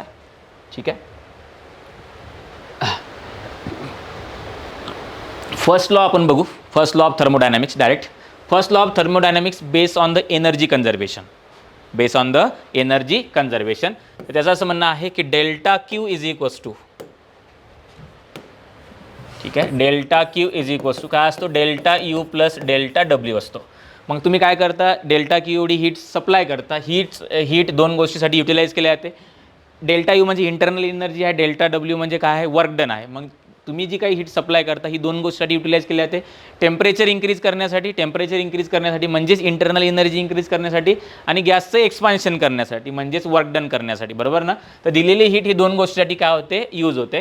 तर डेल्टा क्यू म्हणजे हीट सप्लाईड आहे, बरोबर. डेल्टा क्यू म्हणजे काय आहे, हीट आहे. काय आहे, हीट, बरोबर. डेल्टा यू म्हणजे काय आहे, इंटरनल एनर्जी आहे. काय आहे, इंटरनल एनर्जी, बरोबर ना. आणि हे काय आहे, तुमचं वर्क डन आहे. काय आहे, वर्क डन. हा जो आहे हा पाथ फंक्शन आहे. काय आहे, पाथ, बरोबर. त्याच्यानंतर हा पण कोणता आहे, तुमचा पाथ फंक्शन आहे. आणि हा कोणता फंक्शन आहे, स्टेट फंक्शन आहे. म्हणजे हा स्टेटवरती डिपेंड करतो आणि दोन्ही कशावरती डिपेंड करतात, पाथवरती. मग यांचे साइन कन्व्हेन्शन फार महत्त्वाचे आहे, बरोबर. बघा मग आता डेल्टा क्यू कधी पॉझिटिव्ह असतो, जर का हीट गेन होत असेल, बरोबर ना. तुम्ही हीट घेत असाल, काय करता, हीट तुम्ही घेत असाल, बरोबर. तर डेल्टा क्यू काय असतो, पॉझिटिव्ह. जर तुम्ही हीटला रिलीज करत असाल किंवा रिजेक्ट करत असाल तर डेल्टा क्यू काय असतो, निगेटिव्ह असतो, बरोबर ना. कधी असतो डेल्टा क्यू पॉझिटिव्ह, जर तुम्ही हीटला गेन करत असाल, काय करत असाल, गेन, बरोबर ना. ठीक आहे. हीटला जर तुम्ही गेन करत असाल, बरोबर, हीट तुम्ही घेत असाल तर डेल्टा क्यू पॉझिटिव्ह. हीटला तुम्ही रिलीज करत असाल किंवा रिजेक्ट करत असाल तर डेल्टा क्यू काय असतो, निगेटिव्ह. इंटरनल एनर्जी पॉझिटिव्ह कधी, जर टेम्परेचर इंक्रीज होत असेल, काय असेल, टेम्परेचर इंक्रीज होत असेल, बरोबर. तर डेल्टा यू पॉझिटिव्ह असतो, म्हणजे इंटरनल एनर्जी पॉझिटिव्ह असते. जर का टेम्परेचर, बघा, टेम्परेचर डिक्रीज होत असेल, काय होत असेल, टेम्परेचर डिक्रीज, तर इंटरनल एनर्जी निगेटिव्ह असते. वर्कडन कधी पॉझिटिव्ह असतो, तर वर्कडन पॉझिटिव्ह असतो गॅस जर का एक्सपांड होत असेल, गॅसचं एक्सपान्शन होत असेल तर डेल्टा डब्ल्यू हा पॉझिटिव्ह असतो, वर्कडन पॉझिटिव्ह असतो. आणि जर का गॅस कॉम्प्रेस होत असेल, काय होत असेल, कॉम्प्रेस, तर वर्कडन हे निगेटिव्ह असतं, बरोबर ना. जर असं दिलं असेल work done bye the gas, work done bye the gas जर असेल तर वर्कडन पॉझिटिव्ह, आणि वर्कडन ऑन द गॅस जर असेल, काय असेल, वर्कडन ऑन द गॅस म्हणजे काय असतो, तो निगेटिव्ह असतो. काय असतो, निगेटिव्ह. एवढं गोष्ट, हा फर्स्ट लॉ. आणि हे यांचे साइन कन्व्हेन्शन, डेल्टा क्यू हा पाथ फंक्शन आहे, बरोबर ना. डेल्टा यू हा स्टेट फंक्शन आहे, आणि डेल्टा डब्ल्यू हा काय आहे, तुमचा पाथ फंक्शन आहे. ठीक आहे. Work done by the gas, बरोबर ना. तर हा एक सिलेंडर आहे, इथे आपण एक पिस्टन बसला जो मुएबल आहे. मग आता गॅस आपल्याला माहिती आहे प्रेशर एक्झर्ट करतो. काय एक्झर्ट करतो, प्रेशर. आता त्या प्रेशर एक्झर्टमुळे काय होईल, या जो पिस्टन आपण इथे लावला त्या पिस्टनला त्याने मूव्ह केलं. किती डिस्टन्स मूव्ह केलं त्याने, dx डिस्टन्स मूव्ह केलं. तर स्मॉल डिस्टन्स dx आपण घेतलं, तर त्याने केलेलं जे वर्क डन आहे, त्याने लावलेला फोर्स, बरोबर. आता जर प्रेशर एक्झर्ट करत असेल तर प्रेशर इज इक्वल्स टू काय असेल, तर प्रेशर इज इक्वल्स टू असेल फोर्स अपॉन एरिया, बरोबर. तर त्याने एक्झर्ट केलेला फोर्स इज इक्वल्स टू काय असेल, प्रेशर इंटू एरिया, का, बरोबर ना. आणि फोर्स इंटू त्याचं झालेलं डिस्प्लेसमेंट म्हणजेच वर्क डन. तर work done by the gas is equals to force into displacement, बरोबर. आता इथे स्मॉल वर्क डन झालं असेल कारण आपण डिस्प्लेसमेंट पण स्मॉल घेतलंय, बरोबर. तर work done is equals to फोर्सला काय लिहिता येईल, प्रेशर इंटू एरिया, आणि एरिया इंटू डीएक्स म्हणजे चेंज इन व्हॉल्यूम. का, डीएक्स म्हणजे चेंज इन डिस्टन्स, बरोबर, किंवा चेंज इन डिस्प्लेसमेंट आहे, बरोबर. टेकिंग इंटिग्रेशन ऑन, मला पूर्ण वर्क डन पाहिजे, बरोबर. आपण स्मॉल डिस्प्लेसमेंट म्हणलं, मला पूर्ण वर्क डन पाहिजे. तर integration D W is equals to integration P into D V. D W म्हणजेच काय येणार, वर्क डन, बरोबर. इंटिग्रेशन येणार पी इंटू डी व्ही. आणि व्हॉल्यूम कुठून कुठपर्यंत चेंज होते, from initial V I to V F पर्यंत, बरोबर. हा जनरल फॉर्म्युला बनतो वर्क डनचा. Work done is equals to integration of V I to V F, बरोबर. किंवा V1 टू V2 पण तुम्ही लिहू शकता. V1 टू V2, V1 म्हणजे इनिशियल व्हॉल्यूम, V2 म्हणजे final volume. P into D V हा जनरल फॉर्म्युला आहे. जर का प्रेशर कॉन्स्टंट असेल, P इज इक्वल्स टू काय असेल, कॉन्स्टंट असेल, तर हाच फॉर्म्युला बनतो P into delta V. P into delta V म्हणजेच काय, V2 मायनस V1, बरोबर ना. हा प्रेशर जर कॉन्स्टंट असेल, किंवा NR डेल्टा टी सुद्धा तुम्हाला यूज करता येईल. आणि व्हेरिएबल प्रेशर असेल तर हा आपण यूज करू शकतो, बरोबर. तर हे प्रेशरचे फॉर्म्युला सुद्धा तुम्हाला काय करायचं आहे, लक्षात ठेवायचं आहे. बघा सायक्लिक प्रोसेस असते, बरोबर ना. सायक्लिक प्रोसेसमध्ये तुम्हाला वर्क डन विचारलं जातं, बरोबर ना. ही बघा पी व्ही ग्राफ आहे, ही सायक्लिक प्रोसेस आहे. काय आहे, सायक्लिक प्रोसेस. बघा ही सायक्लिक प्रोसेस. सायक्लिक प्रोसेस म्हणजे काय, सर्टन चेंजेस नंतर पुन्हा इनिशियल स्टेटला गॅस येतो, त्याला आपण म्हणतो सायक्लिक प्रोसेस. याच्यासाठी डायरेक्ट फॉर्म्युला तुम्हाला लक्षात ठेवायचा आहे. आणि सायक्लिक प्रोसेसमध्ये वर्क डन आपल्याला फाइंड केलं जातं. तर वर्क डन काय असतं, तर area under the close path is equals to work done असतं. याच्यामध्ये येणारा जो एरिया आहे इज इक्वल्स टूच वर्क डन असतं. मग आता हा काय आहे रे, सर्कल आहे. काय आहे, सर्कल आहे. इकडे या ॲक्सिसवरती प्रेशर आहे, या ॲक्सिसवरती काय आहे, तर याचा एरिया इज इक्वल्स टू काय येणार रे, पाय V2 मायनस V1, बरोबर. हा V2 minus V1 in another bracket P2 minus P1 divided by 2. तर याचा एरिया इज इक्वल्स टू येतो पाय divided by 4 in bracket P2 minus P1 in अनादर ब्रॅकेट V2 मायनस V1. याने तुम्हाला याचा एरिया काय करता येईल, फाइंड करता येईल आणि इज इक्वल्स टू ते वर्क असेल, बरोबर ना. याच्यामध्ये सुद्धा साइन कन्व्हेन्शन असेल. PV ग्राफ असेल, सायकल क्लॉकवाईज असेल तर वर्क डन पॉझिटिव्ह असतं, बरोबर ना. PV ग्राफ असेल जर का सायकल अँटी क्लॉकवाईज असेल तर वर्क डन निगेटिव्ह असतं. आता फाइंड करता येईल P2 ची V2 ची व्हॅल्यू पुट करून आपण काय करू शकतो, त्याला फाइंड करू शकतो. इथे बघा, आता इथे सुद्धा ते दिले, सायक्लिक प्रोसेस आहे. आता याचा एरिया आपल्याला फाइंड, पहिले सर्कल होता, काय होता पहिले सर्कल. आता इथे काय येणार आहे, work done is equals to base into height, बरोबर. ठीक आहे, तर बेस इंटू हाईट म्हणजे काय येणार इथे formula P2 minus P1 in अनादर ब्रॅकेट V2 मायनस V1, बरोबर. सायकल बघा कशी आहे, क्लॉकवाईज आहे, तर वर्क डन काय मिळणार आपल्याला, पॉझिटिव्ह मिळणार. काय मिळणार, पॉझिटिव्ह. P2 किती आहे सांगा, 3P, बरोबर. हा काय 2P इन अनादर ब्रॅकेट 2V मायनस V, काय येणार 3P मायनस 2P, हा येणार P आणि हा येणार work done is equals to येणार PV. Work done is equals to काय येतं, PV. ही सायक्लिक प्रोसेस आहे. ही सायकल जर का उलटी असती तर इथे वर्क डन काय असतं तुमचा, निगेटिव्ह. म्हणजे ही जर सायकल अशी असती, आता ही क्लॉकवाईज आहे ना, अँटी क्लॉकवाईज असते, अशी जर का सायकल असती, बरोबर ना, तर वर्क डन निगेटिव्ह आला असता. काय आला असता, निगेटिव्ह. फर्स्ट लॉ आपण बघितलाय, delta Q is equals to delta U plus काय आहे W base on the energy conservation. ठीक आहे. त्यानंतर हे आयसोबॅरिक प्रोसेस. कोणती प्रोसेस आहे, आयसोबॅरिक प्रोसेस. आता आयसोबॅरिक प्रोसेस कशाला म्हणतो आपण, ज्या प्रोसेसमध्ये काय कॉन्स्टंट असतो, सॉरी आयसोकोरिक प्रोसेस आहे. कोणती प्रोसेस आहे, आयसोकोरिक. ज्या प्रोसेसमध्ये व्हॉल्यूम कॉन्स्टंट असतो.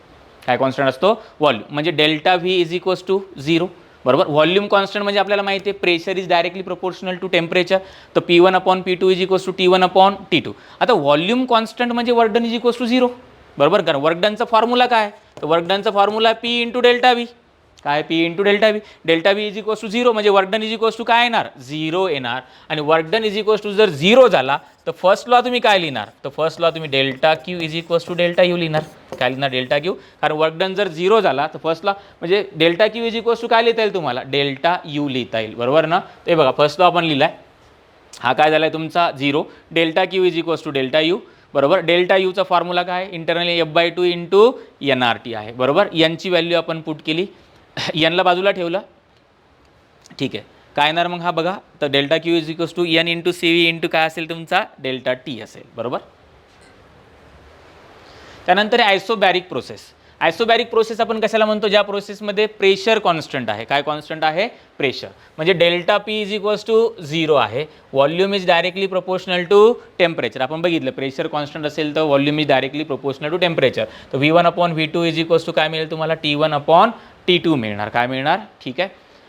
प्रेशर कॉन्स्टंट आहे तर delta Q is equals to N into CP into काय यूज करणार तुम्ही, डेल्टा टू. फर्स्टला तुम्ही पूर्ण लिहिणार. आता delta Q is equals to delta U plus delta W. Delta यूची व्हॅल्यू F/2 P इंटू DV यूज करू शकता किंवा F/2 NRT डेल्टा यूज करू शकता.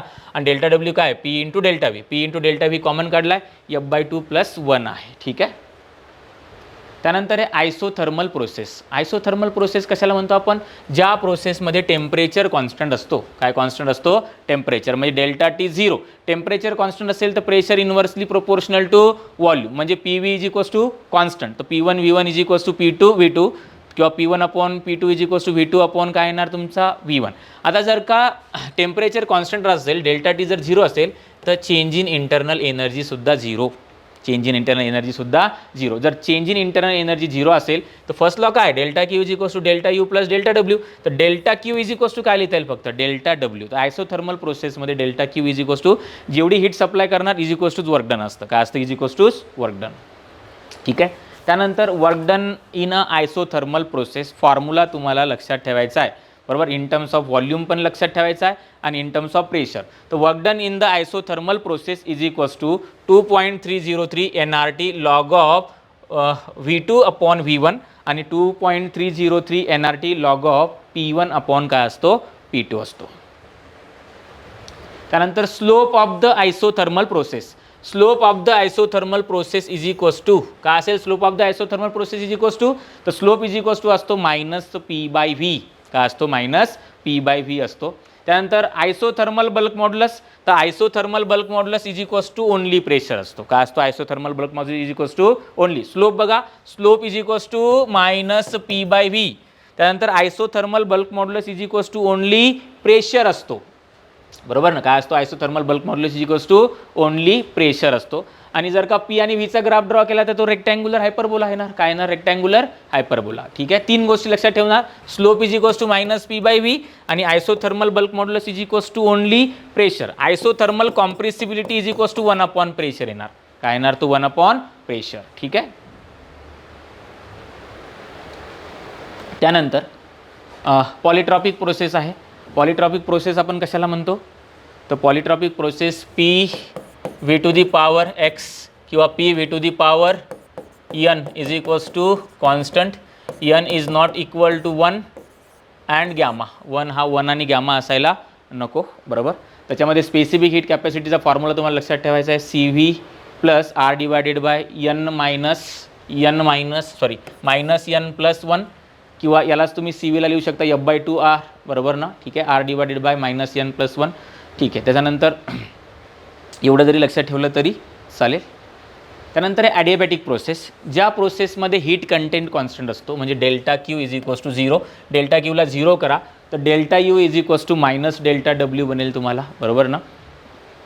ठीक आहे. त्यानंतर याच्यामध्ये वर्क डन बघू आपण काय आहे. तर work done is equals to work डनचा फॉर्म्युला तुम्हाला लक्षात ठेवायचा आहे. Work done is equals to work done किंवा इक्वेशन्स तुम्हाला लक्षात ठेवायचे. P V to the power gamma is equals to constant असतो. त्यानंतर T V to the power gamma minus is equals to पण कॉन्स्टंट असतो. ठीक आहे. आणि P to the power minus gamma plus 1 T to the power gamma is equals to काय असतो? Constant असतो. Work done is equals to P2 V2 minus P1 V1 divided by minus gamma plus 1. हे असतं work done in a adiabatic process. बरोबर. यालाच तुम्ही लिहिता NR delta T. P2 V2 minus P1 V1 म्हणजेच काय असेल तुमचा NR डेल्टा टी असतो. स्लोप इज इक्वल्स टू असतो गॅमा टाइम्स प्रेशर. काय असतो? Slope is equals to gamma times pressure. लक्षात राहील का? Slope of the adiabatic curve is equals to काय असतो? गॅमा टाइम्स प्रेशर असतो. बरोबर ना. त्यानंतर adiabatic bulk modulus is equals to असतो गॅमा टाइम्स प्रेशर. काय असतो? Gamma times pressure. Adiabatic bulk modulus. बरोबर ना. Adiabatic bulk modulus is equals to काय असतो तुमचा? Gamma times pressure. Adiabatic isothermal bulk modulus is equals to काय असतो? ओनली प्रेशर असतो. काय असतो? Only pressure. हे तुम्हाला लक्षात ठेवायचं आहे. तिकड स्लोप काय असतो तुमचा? Slope of the isothermal process only pressure असतो आणि इकडे स्लोप इज इक्वल्स टू काय असतो? गॅमा टाइम्स प्रेशर असतो. काय असतो तुमचा? Gamma times pressure. लक्षात राहील का? Sir no sorry. Slope is equals to काय आला तुमचा? Gamma times pressure. बरोबर. Adiabatic bulk modulus is equals to तिकडे काय? ओनली प्रेशर आहे. काय? Only pressure. ठीक आहे. पॉलिट्रॉपिक प्रेसेस आपण बघितले. P V to the power N. Cyclic process मी तुम्हाला सांगितलं आहे की आफ्टर सर्टन चेंजेस. बरोबर. सायक्लिक प्रोसेसमध्ये चेंज इन इंटरनल एनर्जी 0 असते. काय असते? Change in internal energy 0. Change in internal energy 0 म्हणजे initial internal energy is equals to final internal energy. Change in internal energy 0 असेल तर delta Q is equals to काय लिहिता येईल? Delta W. SHM कडे जाऊया जरा. ठीक आहे. Linear SHM. पिरियॉडिक मोशन तुम्हाला माहिती आहे. ऑसिलेटरी मोशन ही पिरियॉडिक मोशन आहे. बरोबर ना. Oscillatory motion. ठीक आहे. Periodic motion. Force, restoring force. जर एखादा पार्टिकल SHM परफॉर्म करत असेल तर त्या पार्टिकलवरती काय असतो? समजा हा पार्टिकल आहे आणि हा पार्टिकल काय करतोय? SHM परफॉर्म करतोय. बरोबर. तर पार्टिकलवरती काय असतो? रेस्टोरिंग फोर्स असतो. जो असतो F is directly proportional to the minus X. काय असेल? F is directly proportional to minus X. मग आपण याला इक्वल करण्यासाठी काय ठेवतो? कॉन्स्टंट. हा बनतो मायनस के इंटू एक्स. बरोबर. तर restoring force is equals to काय असेल? F is equals to minus K X असेल. हां. ॲम्प्लिट्यूड माहिती तुम्हाला. Maximum displacement of particle from the mean position. बरोबर. हा मीन पोझिशन असते. ही पॉझिटिव्ह एक्स्ट्रीम असते आणि ही काय असते? निगेटिव्ह एक्स्ट्रीम पोझिशन असते. मग हे मॅक्झिमम डिस्प्लेसमेंट हेच आहे का? यालाच आपण म्हणतो ॲम्प्लिट्यूड. इकडे पण काय असेल रे? हा ॲम्प्लिट्यूड. बरोबर ना. याला म्हणतो हे जे काय आहे याला म्हणतो आपण पाथ लेंथ. आणि path length is equals to 2a येणार का? मग path length is equals to काय येतो? 2a येतो. ठीक आहे. टाईम पिरियड तुम्हाला माहिती आहे. Time taken by particle to complete 1 oscillation. एक ऑसिलेशन कंप्लीट करण्यासाठी ही मेन पोझिशन आहे, ही एक्स्ट्रीम पोझिशन आहे. ही एक्स्ट्रीम पार्टिकलने इथनं स्टार्ट केलं, इथे आला, पुन्हा वापस आला, इथे पुन्हा इकडच्या एक्स्ट्रीमला आला आणि पुन्हा वापस आला. म्हणजे एक ऑसिलेशन कंप्लीट झालं. आणि एक ऑसिलेशन कंप्लीट करण्यासाठी लागणारा जो टाईम असतो तो असतो तुमचा time period of oscillation, T is equals to काय असतो 2π/ω. फ्रिक्वेन्सी ऑफ ऑसिलेशन पण आपल्याला माहिती आहे. Differential equation of SHM, differential equation of SHM आहे. ठीक आहे, आपण बघितले ना, F is directly proportional to -kx, बरोबर. F म्हणजेच mass into acceleration, mass into acceleration is equals to minus काय येणार kx. तर ॲक्सलरेशन इज इक्वल्स टू काय येतो -kx डिवायडेड बाय m, बरोबर. तर a is equals to -ω² into x, बरोबर ना. काय येतो, तर ॲक्सलरेशन इज इक्वल्स टू काय येतो -ω² इंटू x. हा जो k/m आहे इज इक्वल्स टू ω² असतो. काय असतो k/m इज इक्वल्स टू, इथे लिहिले आपण, याद राखा ω² इज इक्वल्स टू k/m. तर ॲक्सलरेशनचा फॉर्म्युला काय बनतो -ω² इंटू x, बरोबर ना. तर एलाच काय लिहिता येईल आपल्याला, एलाच लिहिता येईल आपल्याला सेकंड डिफरन्शिएशन ऑफ डिस्प्लेसमेंट, म्हणजेच हा बनेल तुमचा d²x/dt², बरोबर ना. याला जर तिकडे लिहिलं तो प्लस होणार ω² into x is equals to 0. याला म्हणतो आपण डिफरन्शियल इक्वेशन ऑफ SHM. काय म्हणतो, डिफरन्शियल इक्वेशन ऑफ SHM. त्यानंतर वेलॉसिटी ऑफ SHM लक्षात ठेवा. ॲक्सलरेशन तर आपण बघितलेस, acceleration in SHM a is equals to -ω² into x, बरोबर. त्यानंतर velocity in SHM v is equals to ω√a² - x², बरोबर ना. ठीक आहे, पण याचा जर आपण ग्राफ ड्रॉ केला ना, ठीक आहे, याचा जर आपण काय ड्रॉ केला, वेलॉसिटी वर्सेस डिस्प्लेसमेंटचा जर ग्राफ ड्रॉ केला तर तो पॅराबोला येतो, सॉरी इलिप्स येतो. काय येतो, इलिप्स. इक्वेशन ऑफ इलिप्स आहे हे बघा, बरोबर. तर काय येतो ग्राफ कोणाकोणाचा, वेलॉसिटी आणि डिस्प्लेसमेंटचा जर ग्राफ ड्रॉ केला तर काय येणार येतो, तर तो इलिप्स येतो. काय येतो, इलिप्स.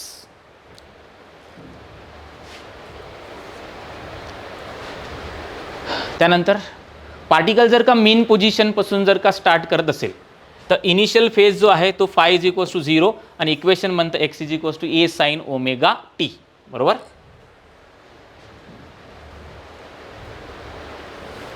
एनर्जी इन SHM, एनर्जीचा फॉर्म्युला तुम्हाला लक्षात ठेवायचा आहे. तर energy in the SHM is equals to काय बनेल, energy in the SHM is equals to, पहिली एनर्जी आहे कायनेटिक एनर्जी, बरोबर. तर kinetic energy is equals to 1/2 mω² a² - x². आता कायनेटिक एनर्जी कुठे मॅक्झिमम असेल, तर कायनेटिक एनर्जी जिथे वेलॉसिटी मॅक्झिमम, वेलॉसिटी कुठे मॅक्झिमम असते, मीन पोझिशनला वेलॉसिटी मॅक्झिमम असते आणि एक्स्ट्रीम पोझिशनला वेलॉसिटी 0 असते. म्हणून कायनेटिक एनर्जी पण मॅक्झिमम कुठे मिळेल आपल्याला, मीन पोझिशनला कायनेटिक एनर्जी काय मिळते, मॅक्झिमम मिळते, बरोबर.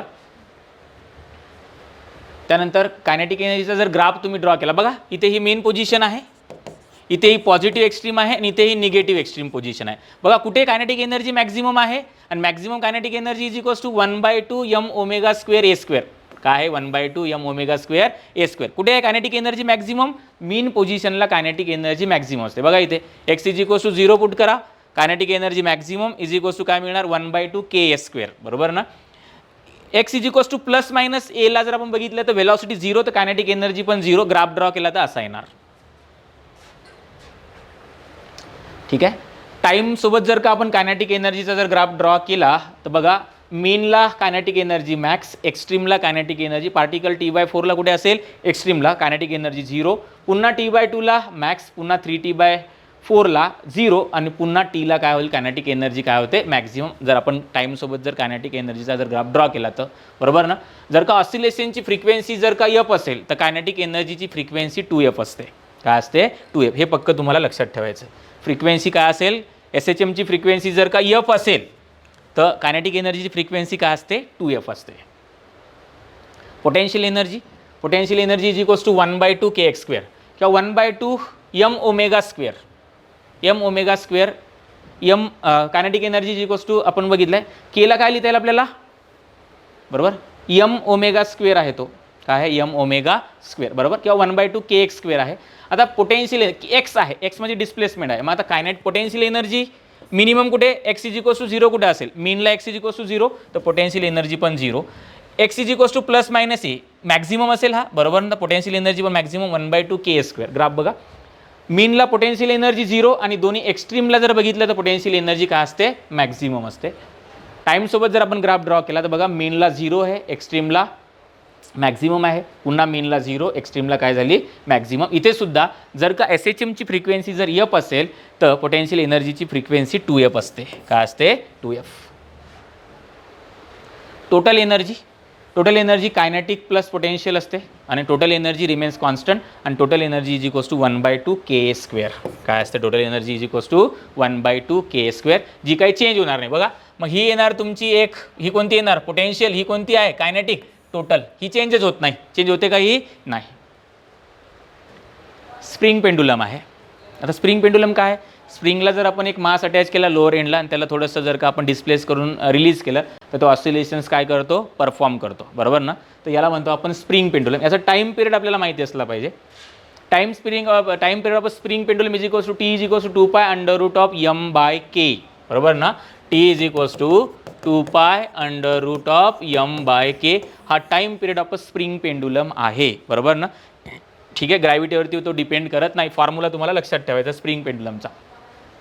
ठीक आहे, मग काही डिफरंट केसेस आहे. बघा आता एका स्प्रिंगला आपण दोन, या स्प्रिंग आहे, स्प्रिंग कॉन्स्टंट के आहे, दोन मास आपण इथे काय केले, दोन्ही एंडला अटॅच. टाइम पिरियड काय 2π√m/k, बरोबर ना. ठीक आहे, तर इथे हा कन्सेप्ट रिड्यूस मासचा येतो, बरोबर. तर हा म्यू, तर इथे टाइम पिरियडचा फॉर्म्युला बनणार T is equals to 2π√μ/k आणि म्यू हा रिड्यूस मास आहे.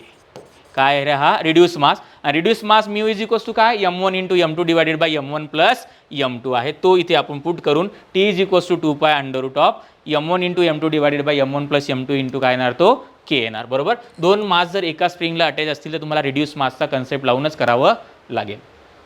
बघा मग आता स्प्रिंग पॅरलल असतील, बरोबर. कॉम्बिनेशन ऑफ स्प्रिंगमध्ये जर काय असतील, स्प्रिंग एकमेकांना पॅरल, दोन स्प्रिंग बघा इथे पॅरलल आहे. मग आता ॲक्च्युली जो फॉर्म्युला आहे T is equals to 2π√m divided by k effective असतो. काय असतो के इफेक्टिव्ह किंवा m इफेक्टिव्ह पण तुम्ही लिहू शकता.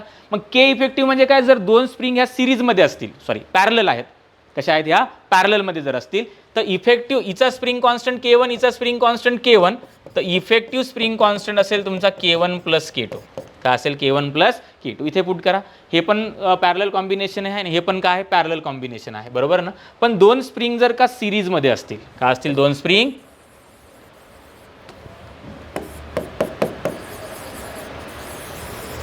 स्प्रिंग सिरीजमध्ये आहे, मास लावला आहे, K1 आहे K2 आहे, बरोबर ना.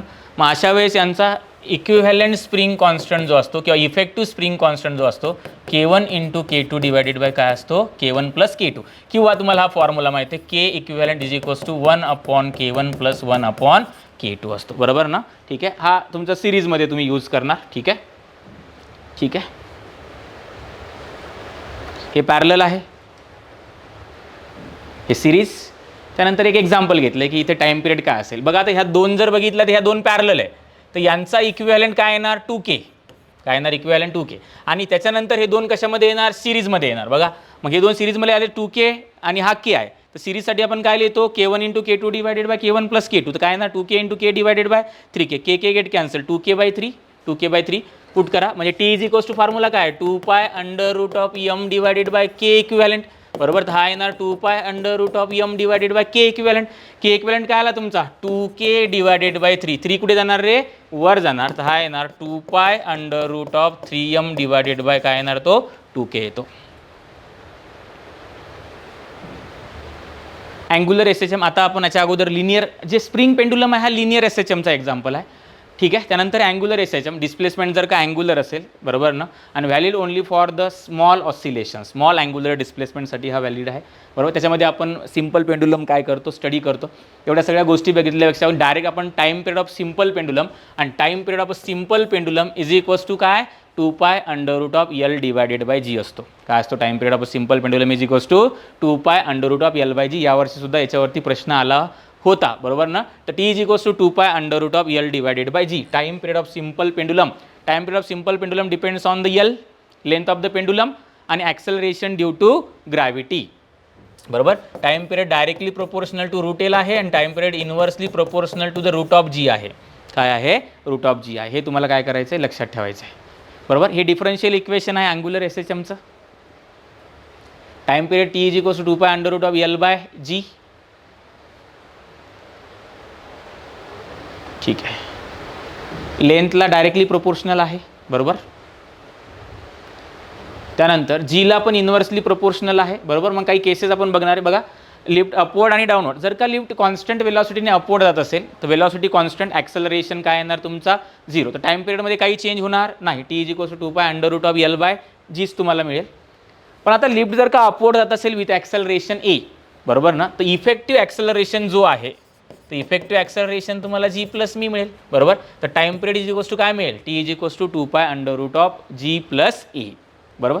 लिफ्ट जर का डाऊनवर्ड जात असेल विथ ॲक्सेलरेशन ए, तर effective acceleration is equals to G minus A, तर time period T is equals to 2π√L divided by G minus A, बरोबर. जर का फ्रीली फॉलिंग लिफ्ट असेल, लिफ्ट जर का डाऊनवर्ड जात असेल विथ ॲक्सेलरेशन ए बराबर जी, तर effective acceleration is equals to G minus A, बरोबर. तर हा येणार जी मायनस जी, तर G minus G is equals to काय येणार रे, 0. जर का 0 आला, एल डिवायडेड बाय 0 म्हणजे हा इन्फिनिटी येणार, बरोबर. Time period is equals to infinity म्हणजेच काय, time period will not oscillate, time period oscillate करणार नाही, सॉरी सिम्पल पेंडुलम ऑसिलेट करणार नाही.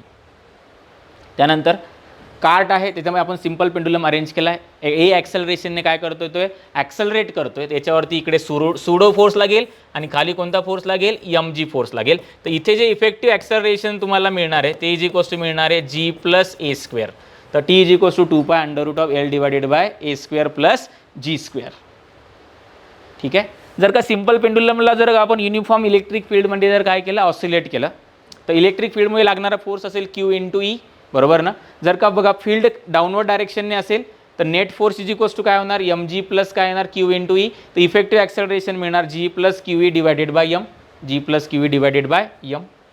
जर का फील्ड अपवर्ड असेल तर इफेक्टिव्ह ॲक्सेलरेशन मिळणार G minus Q E divided by M. Effective acceleration G minus Q E divided by M. या केसमध्ये effective acceleration G plus Q E divided by M. ठीक आहे. त्यानंतर वेव्ज आहे, वेव्ज मोशन आहे. ठीक आहे. वेव आपण कशाला म्हणतो हे तुम्हाला माहिती आहे. क्लासिफिकेशन ऑफ वेव आहे on the basis of medium आहे, on the basis of propagation of energy आहे, on the basis of dimension आहे, on the basis of motion of particles on the medium आहे. ठीक आहे. Angular frequency omega is equals to 2πn. Wave number 1/λ असतो, बरोबर ना, per unit. त्याच्यानंतर angular wave number आहे, वेव व्हेलॉसिटी आहे.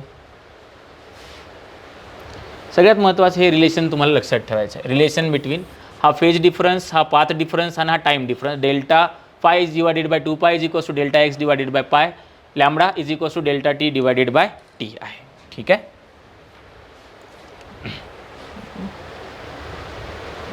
साऊंड वेव्हचा फॉर्म्युला आपण बघू. बघा साऊंड वेव्ह इन सॉलिड, बरोबर. जनरल फॉर्म्युला असतो V is equals to E divided by rho, आणि ई असतो मॉड्युलस ऑफ इलास्टिसिटी. सॉलिडमध्ये जर आपल्याला फाइंड करायचं असेल तर हा Young's modulus divided by rho. For liquid bulk modulus divided by rho, आणि इन केस ऑफ गॅसेस येतो gamma into P divided by rho. ठीक आहे. आता इफेक्ट ऑफ टेम्परेचरचा इफेक्ट काय होतो साऊंडवरती, तर velocity of sound is directly proportional to the root T असतो. ठीक आहे. तर हे झालं साऊंडच्या सुपरपोजिशन ऑफ वेव्हमध्ये. तुम्ही 3 बघता, इंटरफरन्स, त्याच्यानंतर स्टँडिंग वेव्ह आणि काय असतो, बीट्स असतो. बाकीचं आपण नेक्स्ट लेक्चरला करूया. थँक्यू.